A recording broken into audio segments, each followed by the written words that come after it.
It's championship week. So we got to go and get the best to help you win your championship. I've got Billy Muzio from Player Profiler, Roto Underworld. He was the most accurate ranker in 2021, top 25 last year. And we got a whole lot to talk about coming up next on the RotoWire Fantasy Football Podcast.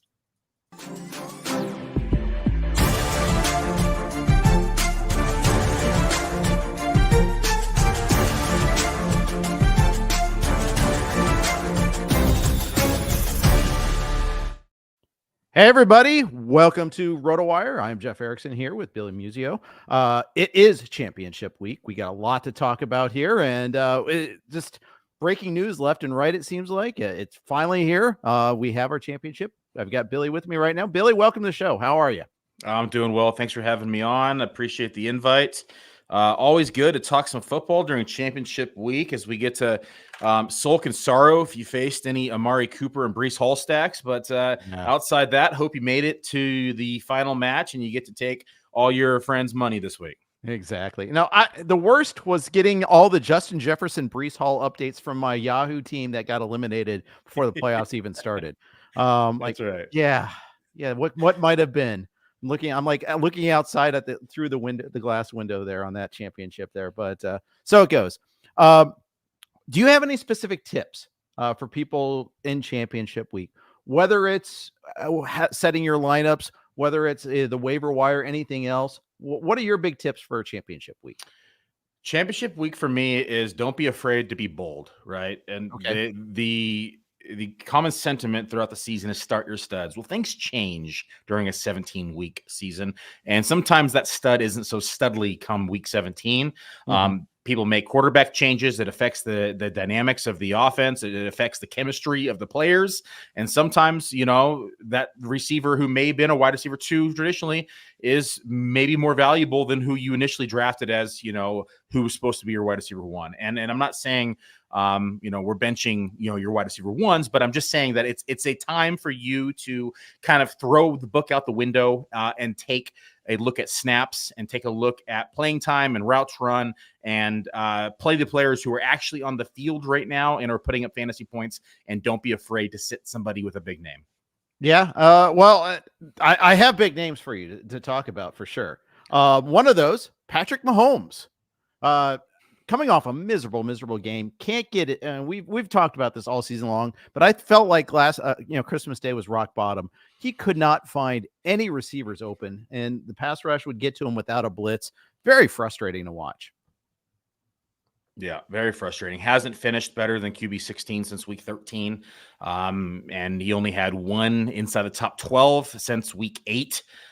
This offense just hasn't been the same. They don't have the weapons that he trusts. And I mean, we look at these wide receiver options, Kadarius Toney, I mean, that's been a blunder, and we know what's happened there this season. It's been just kind of this roller coaster ride of emotions, and primarily downhill with him. Rashee Rice has been kind of a breath of fresh air, but really the only option. Travis Kelce seems to have finally hit the age cliff and has kind of fallen down and just hasn't been as productive as he once was. This Chiefs offense is struggling, and I don't think it's going to change necessarily week 17. Yeah. I'd say one other tip that I like to share. It sounds a little underhanded, maybe underworld. I don't know. But that is, if you've got the hammer and free waiver wire, like either waiver priority or the budget, take your opponent's free agents. If they need it, if they just lost Justin Herbert, if they just lost Trevor Lawrence, they don't know who their quarterback's going to be this week. Or you're in a super flex league, especially, go pick up Jacoby Brissett. Go pick up Jarrett Stidham. Use all of your bench spots. It doesn't matter to you who the bench players are, but take your opponent's free agents. Oh, I love that, Matt play. We do this a lot in the high stakes leagues. High stakes players lock after week 12, and so you can pick them up and drop them, and they lock again. And so we're in a 10K league, and one guy had one quarterback, and we were picking up every week 3 quarterbacks and dropping them, 3 quarterbacks and dropping them. So now here we are, week 17. Unfortunately, the guy we're facing still has that one quarterback. Jared Goff has not missed any time, but it was in preparation in case he was going to miss it. He was going to have to start somebody looking pretty ugly here in week 17, but he's still safe, and it didn't work. But it does work a lot of the times. Yeah, and I'm in a super flex league where I'm actually bidding on some of these that I might actually need them. I'm waiting to see if Lawrence can play. I'm waiting to see, if Brock Purdy can play. That's the big one, actually. I think he's going to play. I think it's going to be okay, but and especially it's such a smash matchup there that you really want it, but someone might steal Darnold from me, and I'll be very upset with that. I really need Purdy to play. I got two underdog final teams, both with Purdy in the lineup. The backups in one of them was Howell, who's not playing, and the backup in the other one is I got Jordan Love. So at least I have an out there, but it'd be nice to have Purdy in those matchups. I'm the big dummy in the NFFC that started Lawrence over Love last week, by the way, in prime time. Now, I was a long shot to be in the money anyhow, but still, you hate seeing that. Yeah. Yeah, it was a tough call to Lawrence to begin with, and then the injury didn't help. Yeah. Flo Asara says, I've been riding Russ and Carr with Stroud out the last 2 weeks. Might now have to start Brissett or Stidham with this Russ news. So let's talk about the news. We got 3 new quarterbacks minimum this week. We've got Jacoby Brissett, finally. We got Jarrett Stidham in Denver as they're pulling a Derek Carr on Russell Wilson. And then we've got Tyrod Taylor in New York most likely starting too. Yeah, 3 big changes. The Russell Wilson one was a bit of a shock to me when I saw it. I get it. It's contract related, probably. Want to move him in the offseason. There's a lot of nuances here. Not really Peyton's guy. And I mean, this contract, we knew when this contract happened, it was a bad contract, but this contract's going to make things even tougher in the offseason to move him. And it really doesn't really affect the cap until 2025. So it's going to be an interesting predicament here, but not really liking the move there. The Brissett one, I get it, but either way, it's a tough matchup against the Niners. I mean, this is the worst. Washington had the worst 3-week shootout there was. Jets, San Francisco, Dallas. Like that's just the toughest playoff matchup there was. And I get that Howell hasn't been great for a few weeks, but right. I don't know. We know what Brissett is at this point. At least give like Howell a chance and let him play and let him face some tough defenses. Let him learn. You're not in playoffs. I mean, you're already out. Like, just let the kid grow and develop and see what you got in him a little bit more. So I get it though. And then from there, Tyrod Taylor gave the Giants a little bit of, he was able to move the ball last week. This offense was pretty ugly until he came in. So I think that's probably the okay move. I mean, it's DeVito season is finally over. We knew that was coming. It kind of hit a screeching halt. It was fun while it lasted, but I think the Giants need to make the change. I don't think it matters anyways. It's just a matter of them at least now saving face. I made this point on the Monday podcast with Alan Soslowski. This is the year of the backup quarterback shining for a little bit and then turning into a pumpkin.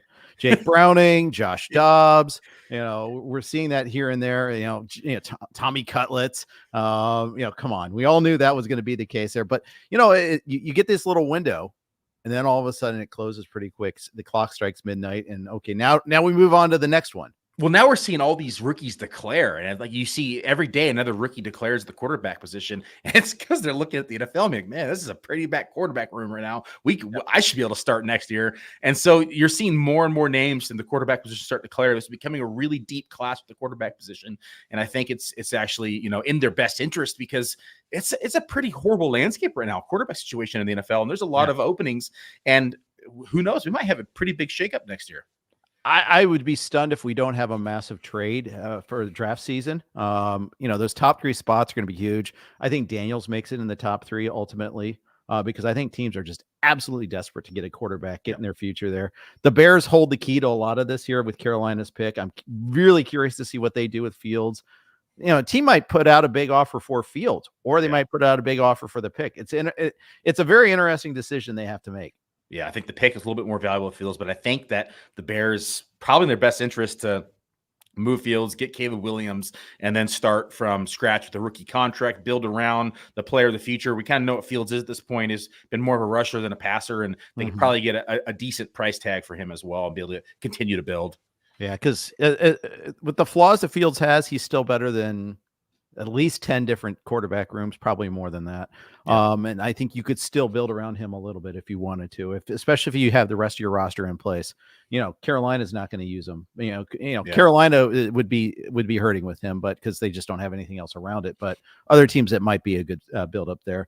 Stidham versus Taylor Heineke. I saw in the comments there.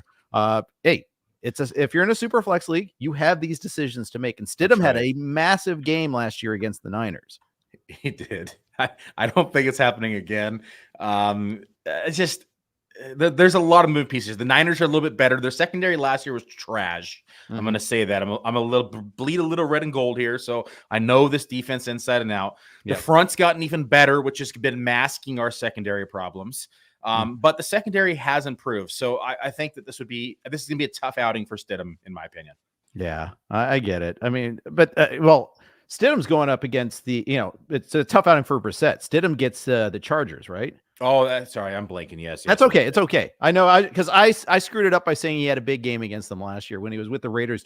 It's the second year in a row that Stidham is doing the penultimate week start for starting quarterback. Don't play, don't get hurt. We don't want your option. Last year was Carr and with the Raiders. This year with Russell Wilson. Now against the Chargers. Yeah, against the Chargers who don't have a defense. Sorry, Brissett in the is against SFF. He's in the rough outing, but still. Okay, I like the matchup a lot more against Chargers. Chargers don't have a defense, but there's a lot of moving pieces when you come in. You get 1 week's notice. You're coming in. You don't have the chemistry that you had with the starters. You've been playing with the backups. You might have taken a few reps. It is the Chargers, though, but I mean, I'm probably going to have them in between like quarterback like 17 and 20, quite frankly. Yeah, that's a super flex start. I take that over Heineke, who gets the Bears. The Bears are a tough out right now. The Bears. They've been really good, actually, on defense. Yeah, absolutely. We all hated the trade from a draft capital perspective, especially because you're getting 1 year of the player. But at the same time, it's transformed the Bears defense. I mean, their defensive line is legit good. And it's kind of scary to see. So I'm going Stidham over Heineke. Thanks, Jonathan, for the question on that one there. But yeah, that's what I'm looking at there. Another tough matchup. Tua won't have Jalen Waddle most likely, although McDaniel walked that back a little bit today in his presser. It's a tough matchup on the road against Baltimore. You saw what Purdy did against them last week. We've seen all year long. The Jets and the Ravens are death on passers. What are you doing with Tua this week? Yeah, I mean, it's one of those things you probably have to start him. You don't have a lot of options. We just talked about how bleak the quarterback position is. Baltimore's been tough, but they have, given up at least some points. They are the 8th toughest defense versus the quarterback position in the NFL, and that's with last week's stats against Purdy as well. So I think that you're playing him. I mean, this has the potential shootout written all over it. Was what we kind of thought was going to happen last week, and it became a blowout. But I do think that, regardless, you're starting to with or without Waddle. Yeah, I think you are too, but just realize this isn't a great matchup. And this is a tough spot. I think the line is too low on this one. I think the Ravens, are only 3-point favorites, maybe 3.5. And I think they should. I set my lines. We do this thing for our staff picks where we pick every game against the spread. I set my own lines first, and I set it at 6. And I understand they get one less day of rest, but it's not a look ahead because it's for the number 1 seed in the AFC, basically. Miami had their own dramatic win, over Dallas. So, I mean, to me, it's like both teams have the same sort of constraints except the day of rest. But I think the Dolphins, with their offensive line and their injuries, I think it folds in perfectly for the Ravens. It does, and they're just hot right now, right?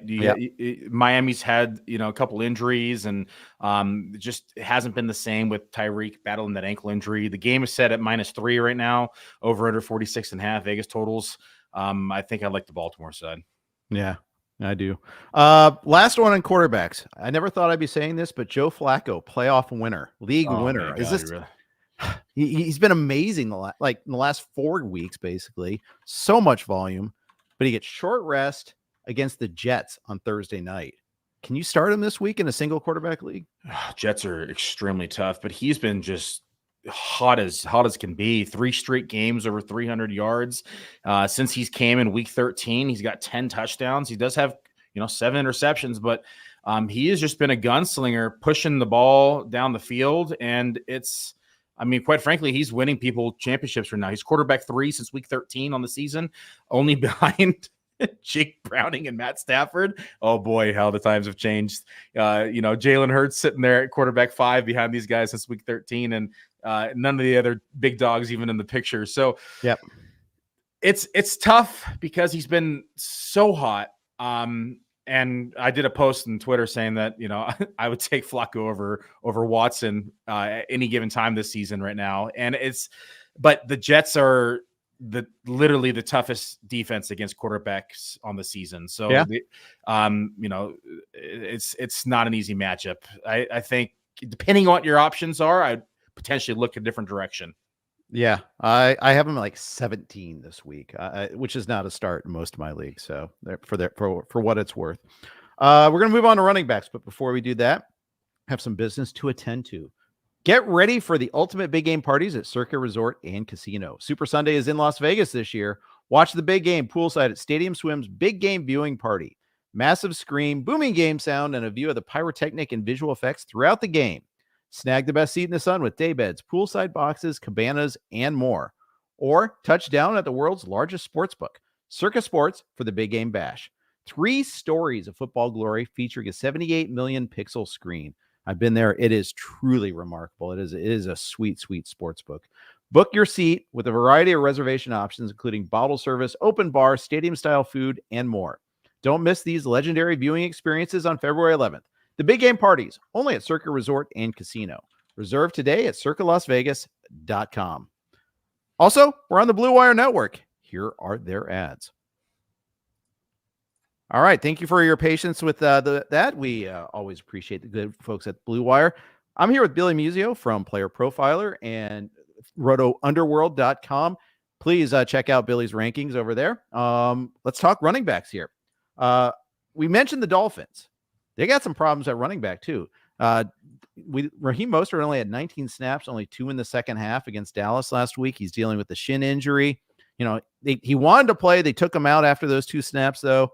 I'm worried about him this week, especially, again, at Baltimore.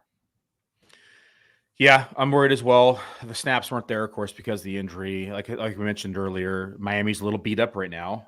They're probably going to play it safe with some of their playmakers as they're a lock for playoffs. They are trying to get that number 1 seed, but they're not really healthy facing Baltimore right now, who's probably going to secure it this week. So I think they play the cautious approach. We might see a little bit more Achane depending upon that toe. We might even see a little bit of Wilson as well. Mm-hmm. It's going to be interesting to see how they mix in this backfield, but Achane really hasn't seen the snaps either since he had that toe injury as well. So he's only seen 9 total attempts as a high since week 13. So where he was seeing 17 rushing attempts prior to that. So it's definitely seen a bit of reduced workload on his part. We're going to see reduced workload on Mostert. It could be a 3-headed committee. We shall see. Yeah, I've got Mostert in the 20s this week, and it's a shame because he's carried like a couple of my teams. All those rushing touchdowns has been beautiful and glorious. And I've had him over Achane lately, but not this week. I've got the other way around this week. I do as well. I got Mostert as RB24, and I have Achane just inside the top 20. Yep. We're very similar in that respect. Saquon Barkley has not found a lot of rushing room. I mean, it's a really bad offensive line in New York, almost historically bad, but I feel like I say that about 7 teams every year. So, but it is really, really awful. Gets the Rams this week. Not a super good matchup. We saw Kamara get completely shut down by them last week. What are you doing with Barkley this week? Again, it breaks down to options. More than likely, you have to start him. The matchup is tough. The Rams have given up the 4th fewest points, the running back position, since week 13. They've given up 0 touchdowns on the ground, actually, and they've only given up 1 touchdown in the air during that span. So they have definitely been more of a brick wall in that aspect. I think I said the change at quarterback, I think, helps Barkley overall. Tyrod is a little bit more mobile, which is going to open up some lanes for him. And we saw that spark in the offense last week, and Barkley was kind of having a pretty pitiful week until Tyrod came in and it opened up a few things. And so I think Barkley is although the matchup's tough, I think he's a lock for your starting lineup. Since week 13, he's been RB 15 in standard, and in half PPR, he has been RB 16. So I think he's in your lineup regardless, and I think you got to roll with him. I agree, but it's funny. Like when I do my rankings, like, I've got him in my top 10. That doesn't seem right. But then I look below and I'm like, well, that doesn't seem right either. It's funny that, like you said, you have to be bold. You have to be courageous sometimes. Like James Conner over Saquon Barkley. I really can't do it, but maybe I should. I don't know. It's tough. It really gets frustrating at times. Yeah, I got Barkley at RB9 this week. Gibbs, who's been, hot, just has a tough matchup, who's slightly behind. They play in Dallas. And so, I mean, there's some running backs who you would think should be ahead of him this given week, but matchups and Vegas over-unders are definitely skewing some of these overall rankings. Absolutely. We have some running backs that struggled last week, but they're good backs, but had coming off of really bad weeks. Alvin Kamara, James Cook, Travis Etienne. Etienne is a multi-week thing here. That Jacksonville offensive line's really struggled lately. What are you doing with these guys? I mean, is there any of them that you could say, okay, I know it looks bad, but I'm going to sit them this week? No, these are all guys that as soon as you sit them, they're going to put up 20 points. Yep. They all have the skill. I mean, Kamara, I think, is probably the one that has seen kind of the biggest downfall, especially when he's in games that he should be more active, especially in the passing game. They just haven't utilized him as such. I mean, we're so used to seeing double-digit targets from Kamara, and he's only eclipsed that double-digit mark twice this entire season. So it's a bit of a letdown for Kamara owners. But you can't sit these guys. I mean, I know I mentioned in the beginning of the hour, sit your studs if you have somebody who's going to be playing over them. Somebody like a Ty Chandler, though. I mean, this is where the conversation becomes a little bit more right. I should say debatable, because we're talking about snaps, rushing share. We're talking about overall utilization. These are the kind of things we got to look at when we're in these championship weeks. But most of these backs that we just mentioned are still seeing 55 to 60% of the rushing share and anywhere from 10 to 12%, if not more, of the target share. So we got to put these guys in our lineups. Yeah, I agree. ETN is the one to me that I think about the most because the way the Jaguars have immolated lately. It's kind of scary. And they've really struggled to run the ball lately, but I don't know. Carolina, how could you sit them against Carolina? This is the exact scenario where a guy goes off on your bench. Yeah. And not to mention that, but every time we see, a quarterback that's hurt or maybe out or, whatever happens with Lawrence this week, they will lean on the running back as well. So this is something that we may see if they insert, the backup quarterback, then we're looking at potential dump offs now to ETN. If they don't trust the quarterback fully, or if whatever the scenario may be, they might just, increase the amount of rushing attempts. And so this is a scenario that it's against Carolina, who's very beatable on the ground as well, to where they might just lean into the run. Yeah, they could. They very well could. Well, we'll see what happens with Lawrence. I mean, that's, with his shoulder, he might not even play. And then you absolutely have to lean into the run if that's the case there. Yep. So we'll see about them. One positive possibility here, a guy that will still be available in, almost 50% of the leagues out there, maybe even a little bit more, is Zamir White. Big game late against the Chiefs on Christmas Day. Didn't do it early, but did do it late. If Josh Jacobs doesn't play, are you in on Zamir White this week?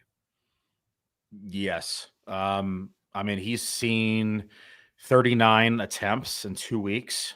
He's getting passing down work. He's a big playability. He's finished as I'm going to use half point PPR just because it's what we utilize inside the rankings competition. He's finished as RB 15 or better in both weeks, Kansas City and the Chargers. And he has the ability to catch the ball as well. So even if the matchup, it doesn't go as planned and they have to kind of abandon the run, he's still going to be active in the passing game. So Josh Jacobs is out. I think you can absolutely start Zamir White. Yeah, I think so too. And I might actually put him above ETN, for instance. I might think about that.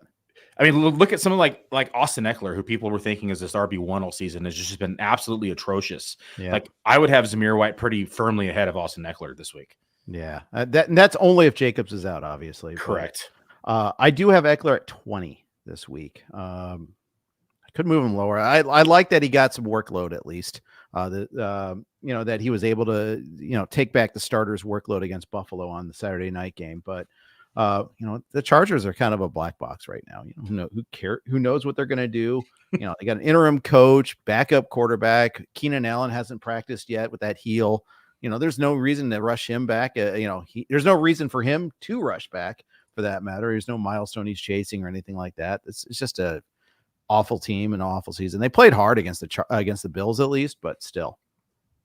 Yeah, it's not pretty inside of Los Angeles Chargers. Yep. I don't trust them. Anybody there. Even as juicy as that matchup is, I just don't trust it. I got you on that one. I hear you. Cody Palumbo is asking about the Chiefs running back situation with Isaiah Pacheco and the concussion protocol.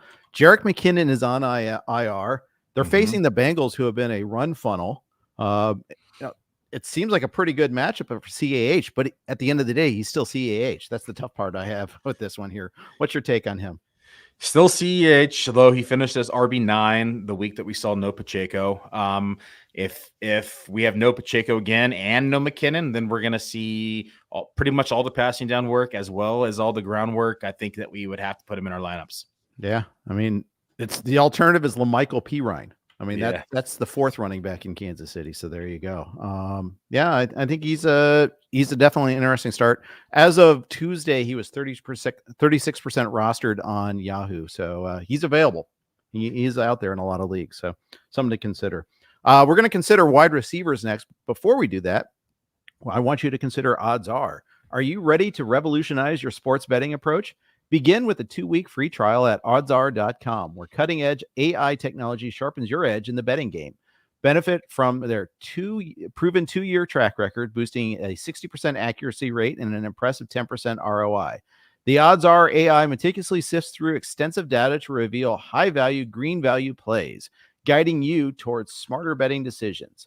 And it's not just about the numbers. The OddsR app is exceptionally user-friendly, crafted to be your go-to betting advisor right at your fingertips. Jumpstart your journey to betting smarter and more successfully. Simply visit the iOS or Google Play Store, download the OddsR app, and step into a world of confident betting. Your path to a more strategic betting experience starts with our 2-week free trial.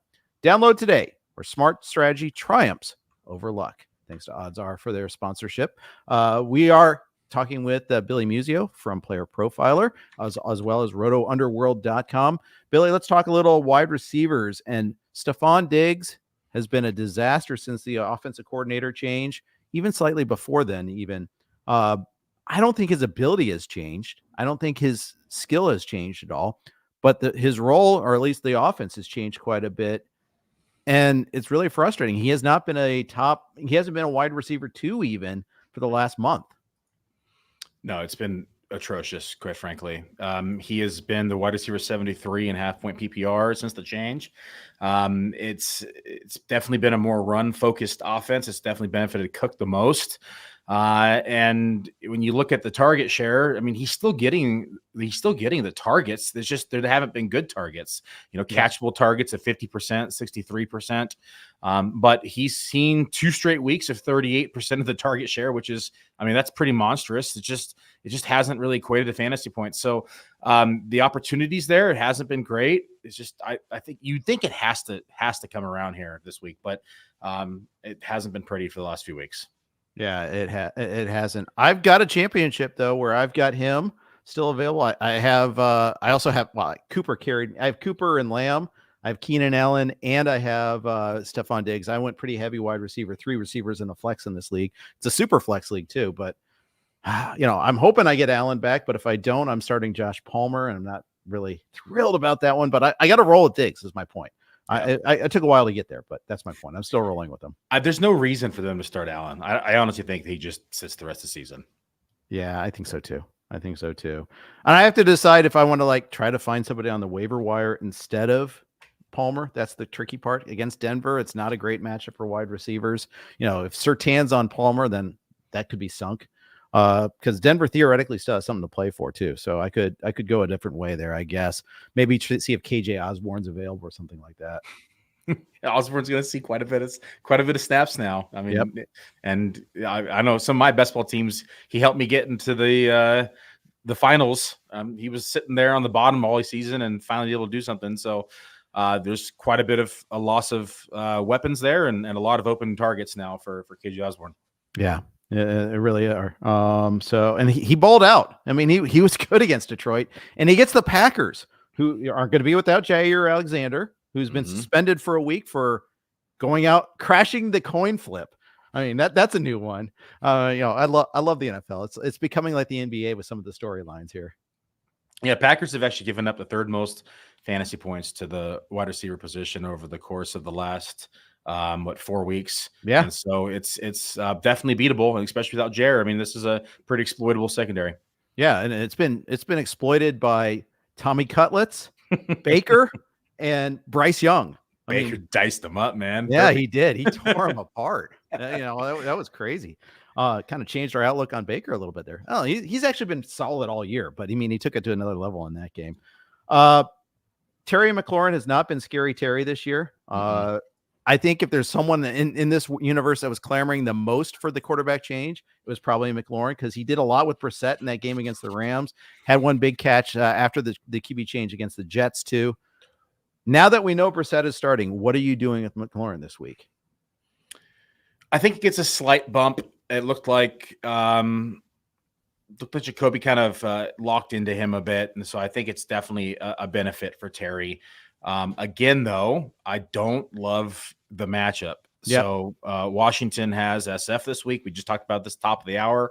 SF secondary is improved. The front is just pretty much going to run over Washington's front. So this could be a pretty brutal game, I think, all around for Washington. And then if for whatever reason you're in a league that does play in week 18, if you are, you need a petition to get away from it. But next week they get Dallas as well. So it's going to be just as brutal. It is. I have one league where we have a total points side bet, and the side bet's more important than the league. Actually, it's our steak dinner league, the RotoWire Steak Dinner League. Nice. There's 8 of us involved. 4 of us eat for free. One person pays for himself or 1/8 of a share. 2 people pay for himself and another. And the last place is the double buyer, which they basically pay for 3/8 of the meal. We go to the steakhouse in LA called Taylor's. It's an awesome place, old school steakhouse. Everything goes. No doggy bags allowed, though. You have to eat. You have to consume what you order there. None of this, I'm taking this home for my wife. Stop with that. A double buyer is going to end up paying like $400, $500. I mean, it's not like the Dallas Cowboys rookie dinner or anything, but it's still pretty punitive. So we go through 18 in that one there. So Jeff over here ordering gold-plated steaks. Chris Liss is the guy, man. Chris Liss is he'll order the lobster or like the shrimp entree as an appetizer. Yeah. Last year, when they asked him what he wanted with his steak, do you want vegetable, potato? He goes, lobster. It was awesome. And he was a buyer too. So I respect him for that too. But having fun, hanging with the boys. Absolutely. I've got double Robinsons back to back in my rankings, DeMarcus and Wandale. And DeMarcus has been getting a lot of attention lately because 4 weeks in a row he's scored. He's been getting, Atwell was out, but even after Atwell came back last week, Robinson was the man. One of the things about Robinson that people don't realize is he's a good blocker.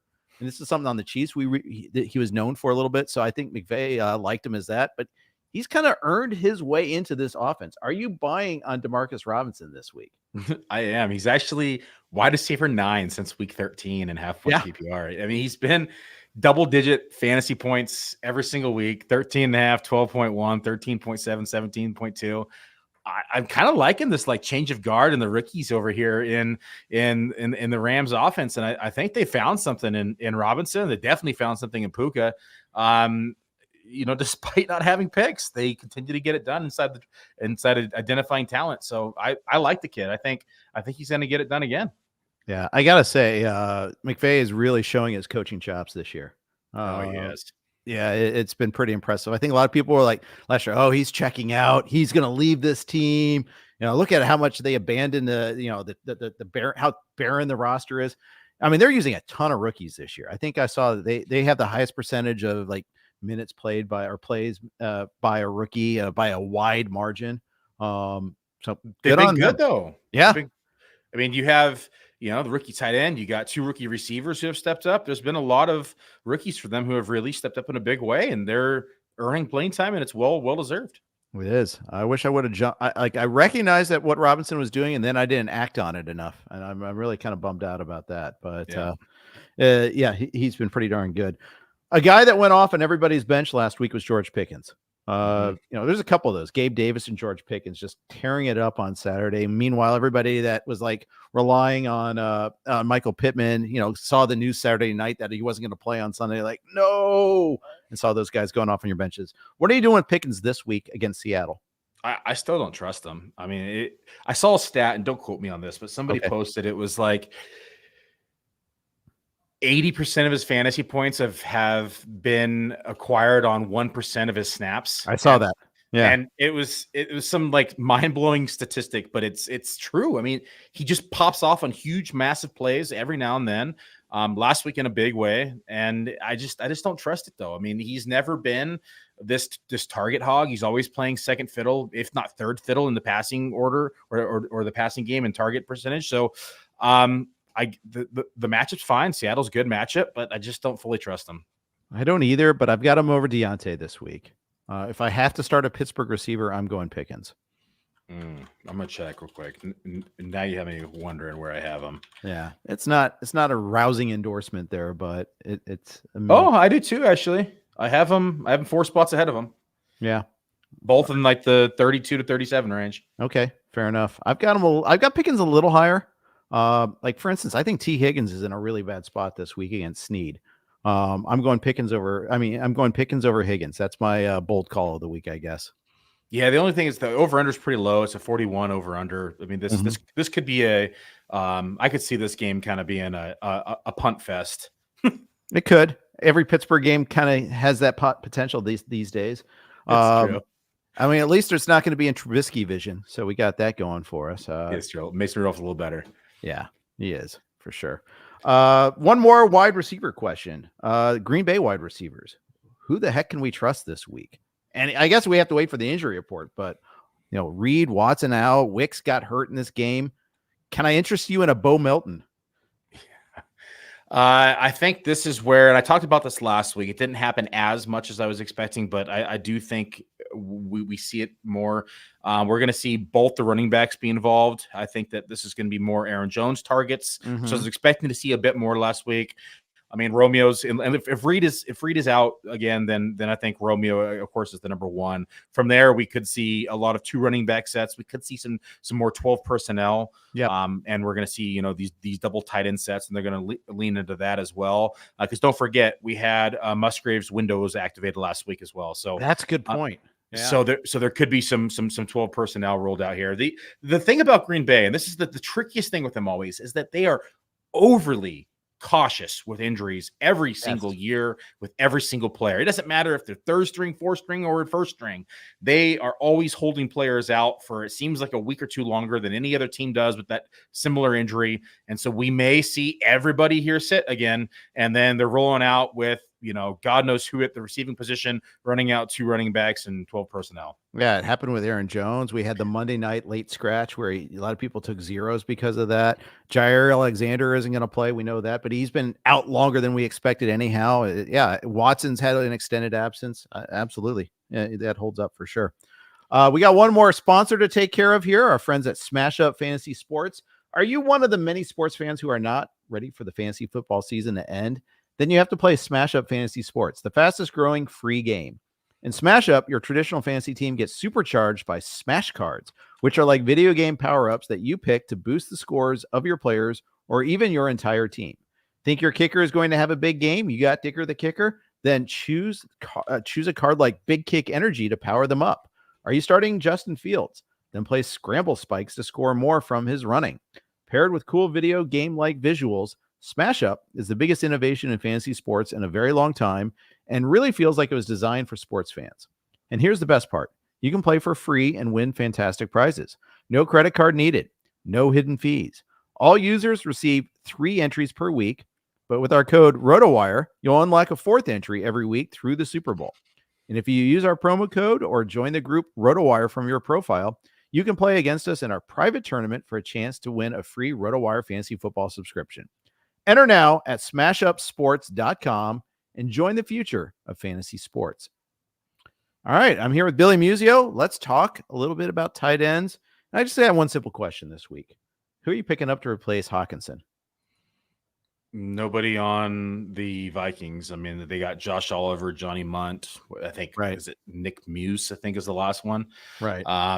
I think, I don't know the league you're in, if you're tight end premium or not. It's probably going to look pretty bleak. It is. But if you are in a regular PPR league or standard or half PPR, you probably have a few options that might be serviceable, like a Kate Otten or a somebody in that range that might be serviceable for a week. But I think it varies depending upon your league. But I mean, if you want to throw names out, I'd be more than happy to discuss them.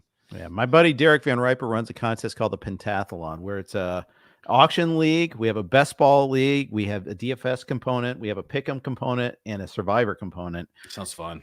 It is awesome. We start 2 tight ends in that league. That is not awesome. And I have Hockenson, of course. I mean, Chigo's probably available in a lot of leagues. And with Tannehill back, I think we saw that spark finally. That's kind of what scored finally. This is what I thought Chigo was going to be this season. It was like, unfortunately, one of my most rostered tight ends in best ball. Helped last week, of course. Great. But I think that's also kind of a concern. You could go deep and you could look at, Gerald Everett. You could look at, I mean, honestly, if you're super desperate, Jimmy Graham has scored in 3 straight weeks. You're not going to like it. It might be a 1-for-1 touchdown, but I mean, it depends on how down and dirty you want to get here. I mean, 2 tight ends, you might be forced to start Jimmy Graham if you're in that league, So I might be forced to start Oliver in that league. Yes, you might be. Currently, that is my starter, my second starter in this league. I chose him over Tanner Hudson. Michael Mayer is available. What about Will Mallory? What's that? Is Will Mallory available? I mean, I'd probably start Will Mallory. Yeah, that might be an option, actually. Yeah, he is available. I'm going to pick him up. This is live pickups here. Appreciate you. Yeah, I'm getting personalized advice here, so I like that. But then I have to decide who my drop is the problem. But I'm Will Levis. Goodbye. I don't need him in this league. It's a super flex league, but he's like my 4th quarterback. I've been like just stockpiling him because guys get hurt all the time in that. We've lost so many quarterbacks in this league. It's kind of crazy. So yeah, Mallory saw 46% of the routes last week, 12% of the targets. He's kind of been this up and down though for the last few weeks. So, but this deep, it's kind of one of the most gross. It's gross, but it's one of the more sure things. Yeah. So Tucker Kraft and Will Mallory are my 2 starting tight ends this week. That's where I'm at in this league. And it's over Josh Oliver. So there you go. But hey, that's life in the big city. Sometimes you got to adjust to these things on the fly. So we're doing that here. It's tough. Tight end's been a good position this year. We've seen a lot of guys emerge. We see, some really good rookies. I think Mayer's still going to be a good one at some point in time. Musgrave, I think too. Dalton Kincaid had a great run, but ever since Dawson Knox came back, his value's plummeted. It's really kind of frustrating there to see what that's happened because they took something beautiful and ruined it as far as I'm concerned. Yeah, I don't understand why you just, pump the brakes on a rookie breakout season when you spent the capital on him. You already know what Knox is. He's this kind of short yardage specialist, red zone specialist. Just let him be that, but you need to utilize the talent that you have in Kincaid and the matchups that it creates down the field. And it was working. Like, why stray away from it? And so from a coaching perspective and from like a developmental standpoint, it makes absolutely no sense. But hey, we're not NFL GMs and coaches here. We're just lowly fantasy analysts. Exactly. Yeah. Arthur Smith is just nodding in agreement over there. But we're sitting on that pile of FedEx money. All right. Let's move on. Do some Q&A. You ready to rip some of these questions out? Let's do it. Yeah. All right. Q&A. Jelly of the Month asks, need a QB streamer on a defense and special teams. For a QB streamer, Baker, Love, or Carr?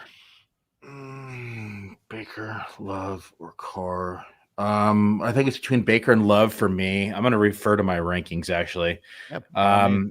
I got Love at QB 13. Where's Baker? Baker, I got at QB 15. So slight lean towards Love, and it's over under is 43.5 versus Minnesota. So matchup, I think, slightly better as well. So yeah, I'm gonna lean to Love. Let Love win. All right, I've got him at 9 for what it's worth there. So I'm gonna go with him. Defense, real quick. Denver, Jets, and Jags. Oh man, the Jets have been pretty damn good. I don't think you can set the Jets defense, even though. I'm gonna go Jets. Yeah, and against the red hot Joe Flacco. All right. Robert says, need to CAH, Montgomery, Mostert, or Puka.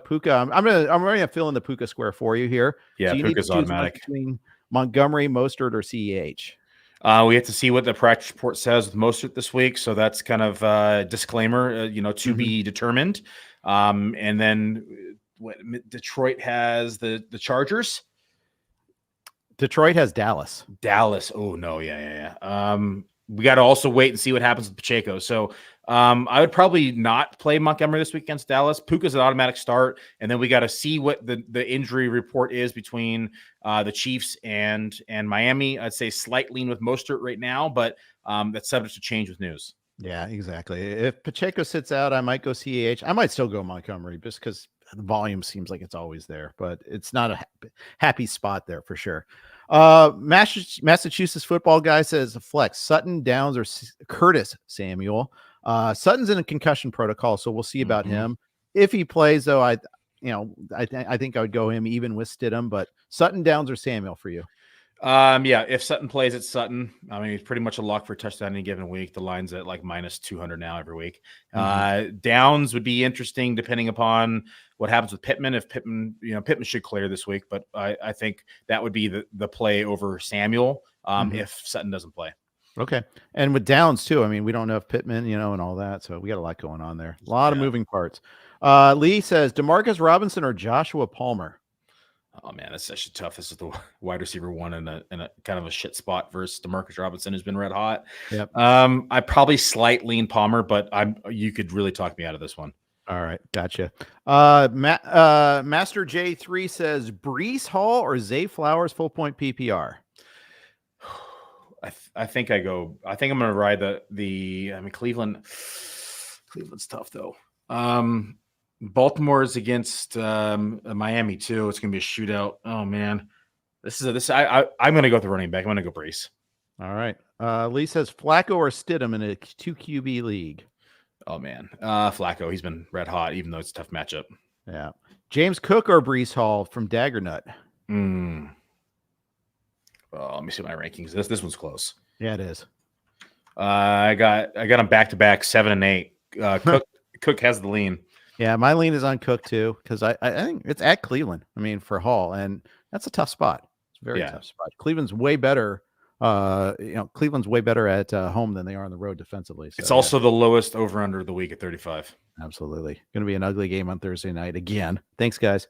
Al Michaels is just shaking his head, just looking at I guess he took. He's sitting on his big pile of money. He's fine, actually. But Ridley or Jaylen Warren full point PPR. This is from Connor. So I have a rule of thumb: always play the full-time wide receiver over the part-time running back. Yep, I'm good with that one there. We'll move on. I like that. DJ Moore or Zay Flowers? A lot of Zay Flowers questions today. I'm going to go DJ. Yeah, I am too. Watch the ankle news about that. Otherwise, yeah, I think so too.